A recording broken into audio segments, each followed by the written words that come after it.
make about 45 million pounds of chips in a quarter. That equates to about 200 million pounds of potatoes, which is quite a few. What's interesting with M&T is they're a small town bank, and as we've grown, they've also grown with us. They've got the resources that you would need in order to go big, but they also have that friendly local community feel so that it makes it seem easier than it probably is.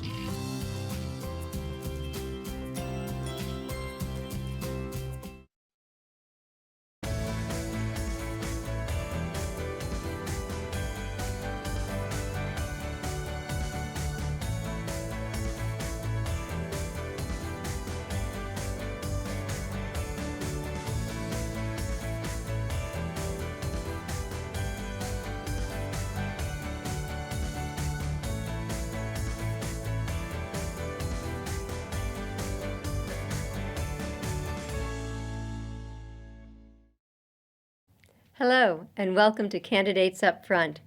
This program allows voters to get information directly from the candidates in the May 18th municipal primary election.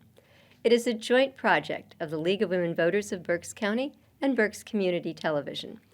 Both are nonpartisan organizations. We never support or oppose political parties nor candidates. Today, the featured race is Judge of the Court of Common Pleas. The Court of Common Pleas hears trials of major criminal and civil matters. It hears matters involving children and families, and it hears appeals that are coming up from the minor courts. The current salary for a judge is $186,665, and judges serve a 10-year term. Now, voters in each party, the Republican Party and the Democratic Party, at the May 18th primary, will select 2 of 5 candidates. The 5 candidates are, and this is in alphabetical order, Tina Boyd, Osmer Deming, James Gavin, Kurt Geishauser, and Catherine Nadaroff. All will be asked the same questions in the same order with the same basic time limits. Each candidate views are their own and not those of the League or BCTV. Today, our candidate is Catherine Nadaroff. Welcome, Kate. Good afternoon. Tell us why you've decided to run for judge and what education and background you bring to the position. And please take 2 minutes. Yes. My education and background, find it easier to start there. I was essentially raised here in Berks County. I am a Conrad Weiser High School graduate, and right out our door, I'm also an Albright College graduate. I then went to the University of Pittsburgh School of Law and passed the bar exam, and have been practicing here in Berks County since passing the bar exam. I originally worked for the Berks County District Attorney's Office for almost 10 years, and then I went into my own private practice with my law partner, where we specialize in family law, dependency, and criminal defense work. The reason I am running for judge is because I believe that Berks County is going to be, or I should say I know that Berks County is going to be losing 2 judges that have truly dedicated the tail end of their judicial careers to the children of Berks County. Judge Bucci has been filling the role in family court, and Judge Ullman has been a godsend to the court in dependency. She has been doing that work since I started my career here as a lawyer, and that is a big hole that Berks County is going to have in our bench. So I'm running for judge because my background is in family law. I've been practicing family law since, as I said, I left the district attorney's office. And I also work as a guardian ad litem. Guardian ad litem is a court-appointed expert who goes out and talks to kids who are involved in criminal cases, in family cases, in dependency cases, and comes back to the court and renders an opinion on what's best for those kids. And I love doing that, and I love myself being a mother. So I feel that my priority number 1 are my kids, and I want to be a judge who puts her priority number 1 as the kids in our community in Berks County. Is there a person or a moment in your life that influenced you to run for judge?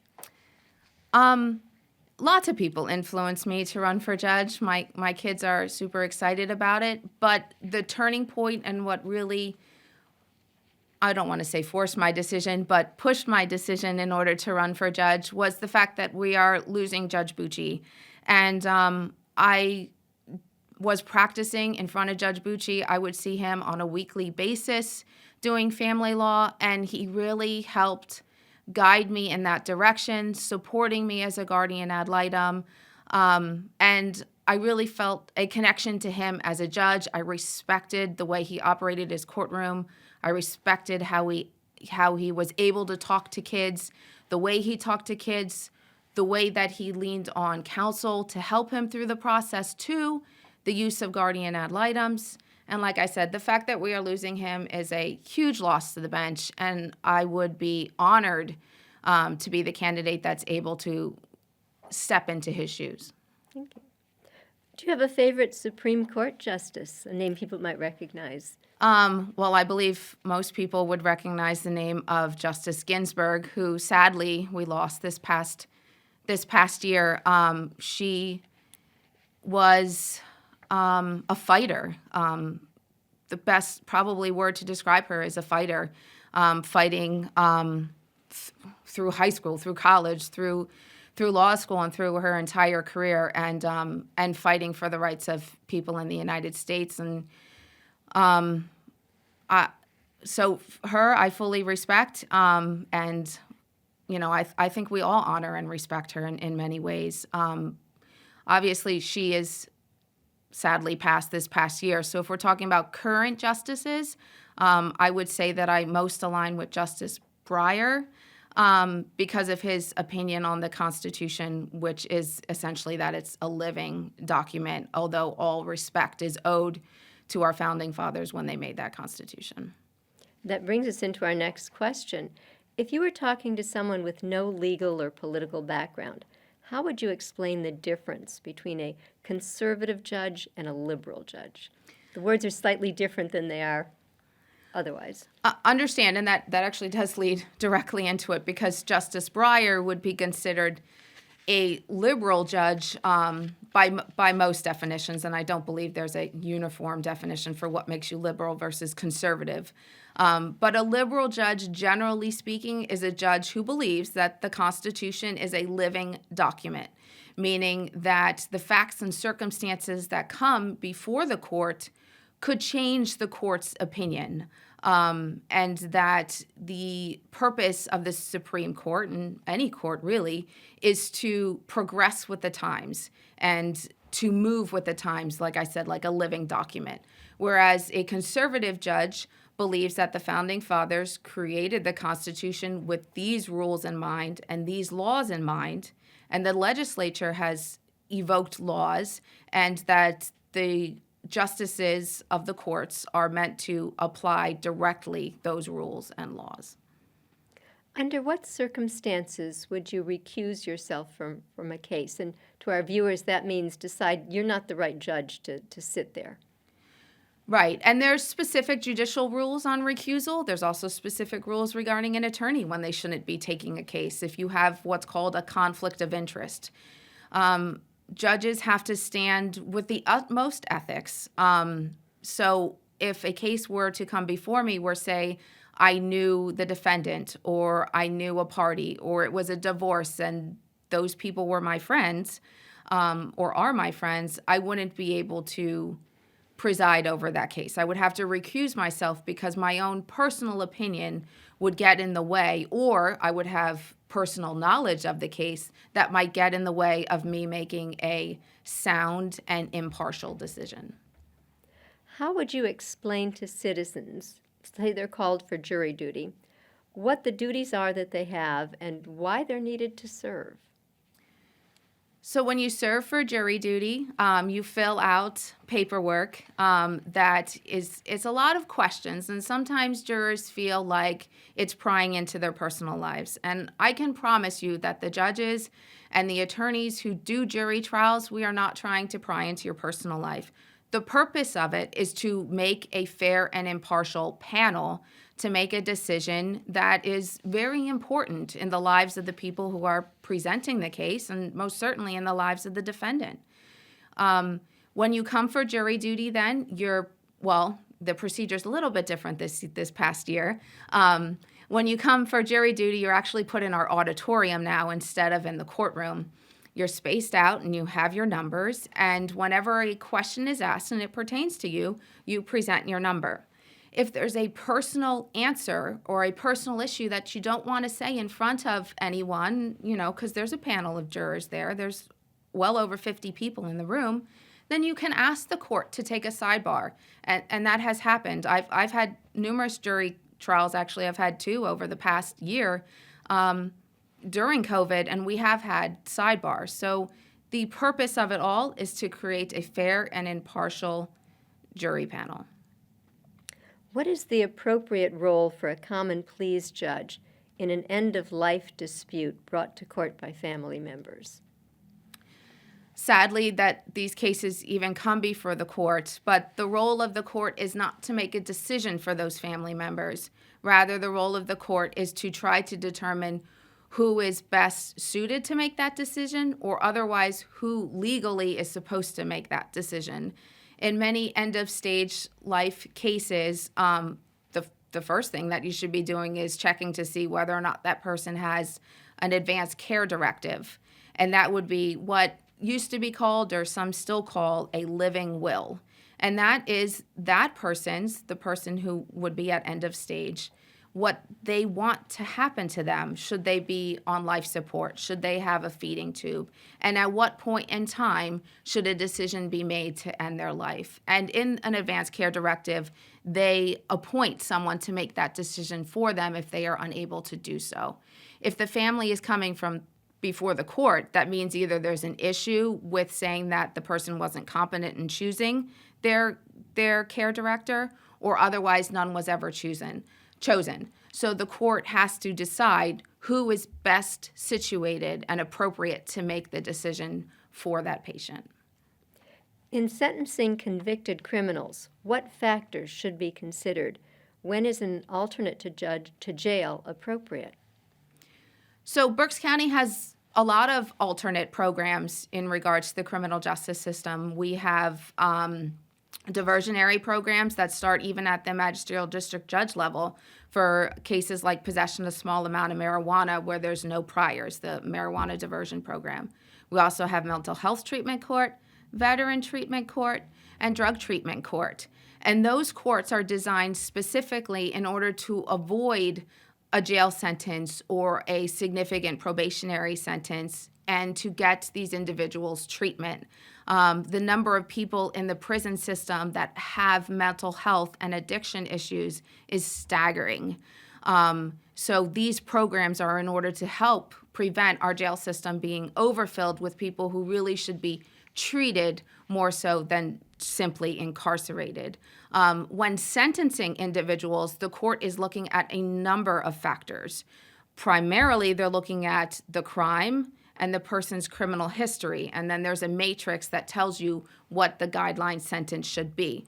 But outside of that, the court is also listening to this person's accountability, remorse, the damage to the victim, the damage to the community, the risks to recidivate, numerous factors. And the court has the options to go outside of the guidelines through mitigation or aggregating a sentence. Please give us your views on plea bargaining. So plea bargaining is basically where the district attorney and the defense counsel talk about, I guess it's better to give an example. Let's say someone's charged with aggravated assault, simple assault, and harassment. A typical plea bargain possibility would be that the defendant could plead to simple assault for, let's say, a 3-month to 23-month county sentence in lieu of going to trial or arguing on the aggravated assault. That would happen in a case where maybe the Commonwealth has difficulty proving the aggravated assault, like such as the injury doesn't rise to the level of serious bodily injury. Maybe they have a victim who doesn't want to go forward and testify, or maybe they even have a victim who's a family member of the individual who was charged, and they have empathy towards this individual, or maybe this person they know needs special care or treatment. And the Commonwealth is in the best position to know when a bargain should occur. And this bargaining occurs so that we avoid jury trials, but also so that the proper charge is put in front of the judge for sentencing purposes. Why is the position of judge so important that people should come out and vote? It's important because when we're talking about a common pleas judge, we are talking about the judge that you, as members of the community, will see if you ever have to come into court. And coming into court is not always a bad thing. Please understand. Not every time a judge of the Court of Common Pleas sits, it's about sentencing someone on a criminal case. It's also about child custody. It's also about divorce matters. It's also about getting a PFA, or if you're involved in children and youth services, or you're involved in a case where you don't agree with a zoning decision that happens. You can come to court for positive reasons. The happiest day at the courthouse is usually adoption day. There's positive reasons to come to court. And you're going to see the judges. We're our first line where you're going to see us. It's not often that you see a Supreme Court judge or even a Superior Court judge. But a judge of the Court of Common Pleas is who you can go to for help when you or your family need it. As a member of the judiciary, what can you do on and off the bench to ensure that all Pennsylvanians have access to justice? To be an open court, which is difficult in the current state of the world, in COVID world. You want to be available to the public. You want to be transparent. You want to be accessible, so that members of the community know that you're not someone hiding behind a bench in a robe behind now plexiglass, but you're someone who can be communicated with and spoken to and approachable, not someone who's scary and making decisions and slamming down the hammer. Pennsylvania is one of 2 states that does not provide any state funding for the public defender's office. Public defenders are funded by county taxes, resulting in a great disparity from one judicial district to another. How would you address this issue so all defendants have access to competent lawyers to protect their legal rights before the court?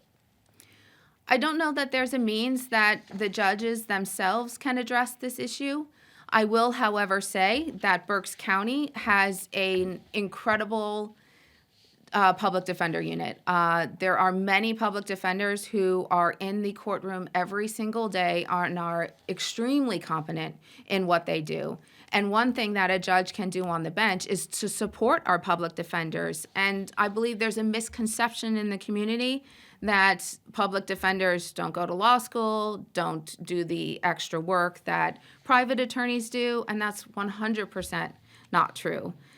We have, as I said, in Berks County, a very well-practiced public defender group, and I think as a judge, it's our job to support them just as we do anybody else who comes before us. Okay, we are a little close on our timing, so Carolyn, our timekeeper, I'm going to ask to go to about 50 seconds per question to make sure we get most of them in. Absolutely.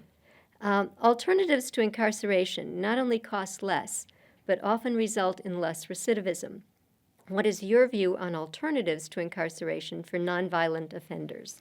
Absolutely correct. And I believe I addressed this previously, that our prison systems are overrun by persons of dealing with mental health issues and drug abuse issues. And our alternative courts are a great option, and I fully believe in them. How would you deal with difficult cases, especially those cases that are highly publicized? It's hard to define that, because when you come into court, every case that comes into court has to be given full respect and full the opportunity to be heard and to have well-reasoned decisions made. When it's a bigger case that maybe has more publicity, maybe there's more stress involved in that case. There's more balls in the air in that case because you've got media and you've got multiple defense attorneys and you've got, experts and all of that. But it's still the same as any small case. You have to give it your attention just as it deserves, just as every other case that comes before you. And you can't get wrapped up in the drama of the matter. You have to stand in judgment based on what is brought to you in front of the court and ethical decision making. Major crime cases are a great concern to voters. Can judges do anything to reduce crime and reduce repeat offenses? Well, if we sentence correctly, then we can absolutely help in that process. Can also help in encouraging treatment alternatives when appropriate and sentencing when appropriate. And in high-profile cases like that, such as, in a capital case, for instance, which is obviously of grave importance, victims and family members, I call them victims, family members are just as much a victim as the decedent, come into court and they can speak their piece and talk to the judge about how this has affected their family. And that goes greatly into sentencing and what can happen to the offender. Juveniles may face mandatory criminal charges. How can we protect our schools and our communities and at the same time not irrevocably hurt the juvenile who makes a mistake? The juvenile justice system is a very different system than the criminal system. But juveniles who are over the age of 15 and commit certain serious offenses with deadly weapons can be tried as adults. In that system, they can be tried as adults, but there's also a process by which you can seek to decertify them back to the juvenile system, and that's usually done by getting a doctor's opinion on whether or not they are rehabilitatable. And generally speaking, in Berks County, we tend to defer greatly to our doctors on the capacity to rehabilitate a juvenile. And there's a lot of outreach programs that will also go into schools and guidance counselors. I was involved years ago in a stabbing incident that happened at Antietam, and there was a great number of people who came into the school to help with other students that were involved in that case. You had mentioned the special courts that Berks County has. Do we need additional ones, and if so, for whom? I'm not sure that we need additional ones. I believe that Berks County has broadly covered it. Do we need to put more attention on those courts? Yes. Do we need to invest more in those courts and continue to do so? Yes. And I believe Berks County is making great strides in that. Thank you. We're going to go to a 30-second one on medical marijuana, which is lawful in Pennsylvania, and yet federally it's still a controlled substance. Do you support measures to make federal law more consistent with state law? Yes, I think then there's no mistake in law because now you have the federal system at the same consideration as the state system. So I think if across the board we have a better idea of what the law is, then it's obviously easier to comply with and easier to be a judge in. Okay, and I think we're going to go to 45 seconds so that our guest will have a chance for a closing comment. In Pennsylvania, judges run as a member of a political party. What is the significance of party affiliation for judgeships? I don't believe political affiliation should have anything with judgeships. I'm running for judge of Berks County, for a common pleas judge. I'm not looking to go to Harrisburg to legislate. I'm not looking to go to Washington to legislate. I'm here to make decisions on the cases that are brought in front of me. And my political affiliation has nothing to do and should have nothing to do with the decisions that are made in front of the Court of Common Pleas. And how would you feel about nonpartisan selection of judges or merit selection of judges? Both systems have their difficulty, as is typical. It's a, cost-benefit analysis. When you appoint judges, then the judge may, and obviously judges all have to have impropriety, but it does cause the possibility that the judge may be beholden to those who appoint them, which has the same difficulty as political affiliation. Past judicial campaigns here in Berks have been noted for high spending. Please explain your views on money in judicial politics. Sadly, whenever you run for any position, not just as a judge, money has to be spent. You have to get flyers out there. You have to engage in canvassing, and sometimes that means doing mailers, sometimes that means billboards, sometimes that means TV, radio, et cetera, which all requires some amount of money and investment. I, however, personally believe that you should put a limit on the amount to which you're spending that doesn't negatively impact your family.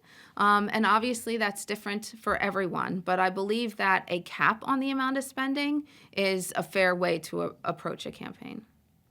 Are you involved in volunteer or community work? Please tell us about it. I am. Not as much this year, honestly and sadly. I've been involved in many years past as a basketball coach and a soccer coach, involved in Girl Scouting. I have 3 kiddos who are heavily involved in many, many activities, and I volunteer throughout all of their organizations. And please make a closing statement, and I think we have 1 minute left. Thank you all. I appreciate you tuning in, and I would appreciate your vote on May 18th in the primary. If you want any other information on me, kindly reach out. We are on Facebook, and certainly my email is katenadirovforjudge@gmail.com. Thank you again. And thank you, Catherine Nederoff, for talking with us about the role of the Court of Common Pleas judge and giving us your qualifications and your philosophy. Viewers, please remember the municipal primary election is May 18th. You must be registered by May 3rd to vote in that election. And you can check your registration status or request a mail-in ballot by going to votespa.com. That's VOTESPA.com. For more information on other issues on your ballot, other races, and the constitutional questions, go to vote411.org. That's VOTE411.org. And please remember to watch BCTV for more candidate interviews and more information about those constitutional amendments. We'll be airing that program on the second Tuesday of April at 8 o'clock right here on BCTV, because those constitutional questions will be on your ballot, and I remind all voters vote on those. For the candidates, you must be a registered Democrat or a registered Republican, but all voters need to come to the polls to vote on the constitutional amendment because that Constitution belongs to all of us. For the League of Women Voters, I'm Judith Cranis. Good day. We make about 45 million pounds of chips in a quarter. That equates to about 200 million pounds of potatoes, which is quite a few. What's interesting with M&T is they're a small town bank, and as we've grown, they've also grown with us. They've got the resources that you would need in order to go big, but they also have that friendly local community feel so that it makes it seem easier than it probably is.